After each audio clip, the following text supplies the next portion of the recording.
एक अशी एकादशी जी केवळ पाप नष्ट करत नाही, तर मृत्यूच्या तोंडातून वाचवते.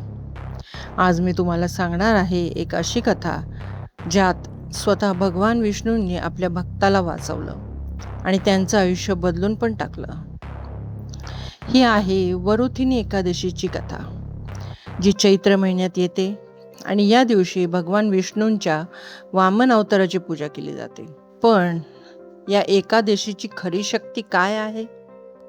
भगवान शंकरांनी सुद्धा ही एकादशी केली होती आणि एका राजाला कसं मिळालं नवजीवन. चला जाणून घेऊया या अद्भुत कथा. आमच्या पीस विदिन चॅनलमध्ये आपले खूप खूप स्वागत. एकदा रागाच्या भरात भगवान शिवांनी ब्रह्मदेवाचं 5वं मस्तक छाटलं. त्या पापामुळे ब्रह्मदेवांनी भगवान शिवांना शाप दिला. शापातून मुक्त होण्यासाठी भगवान शिव स्वतः भगवान विष्णूंकडे गेले. तेव्हा भगवान विष्णूने सांगितलं, वरुथिनी एकादशीचे व्रत करा. आणि आश्चर्य म्हणजे हे व्रत केल्यावर भगवान शिव त्या शापातून मुक्त झाले. अजून एक कथा सांगते, ती ऐका. सतयुगात एक महान राजा होता, मंधाता. राज्य सोडून तो जंगलात गेला आणि भगवान विष्णूंच्या ध्यानात मग्न झाला. एक दिवस जंगलात तपश्चर्या करत असताना अचानक एक भयंकर अस्वल त्याच्यावर हल्ला करतं.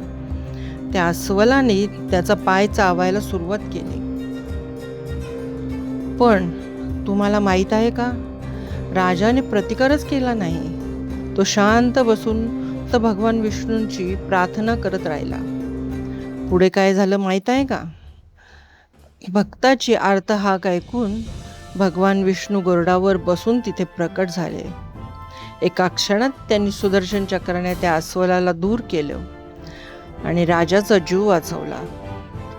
पण त्याचा पाय पूर्णपणे जखमी झाला होता. राजा दुःखी झाला, हे माझ्यासोबत काय झालं? तेव्हा भगवान विष्णूंनी सांगितलं, हे तुझ्या पूर्वजन्मातील कर्माचं फळ आहे, पण उपाय आहे.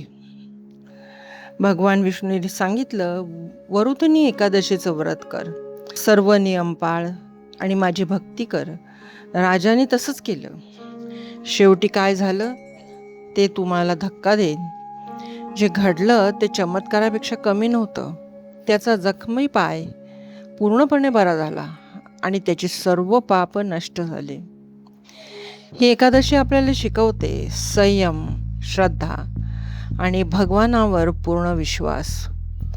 जीवनात कितीही संकट आली, भगवान विष्णूवर श्रद्धा ठेवा, मार्ग नक्की मिळतो.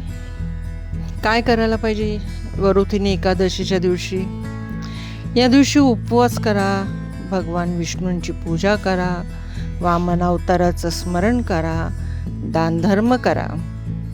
जर तुम्हाला ही कथा आवडली असेल तर व्हिडिओला लाईक करा आणि अशाच अद्भुत कथा पाहण्यासाठी चॅनलला सबस्क्राईब करा आणि कमेंटमध्ये नक्की लिहा, ओम नमो भगवते वासुदेवाय नमः. ही एकादशी तुम्ही चुकू नका. धन्यवाद.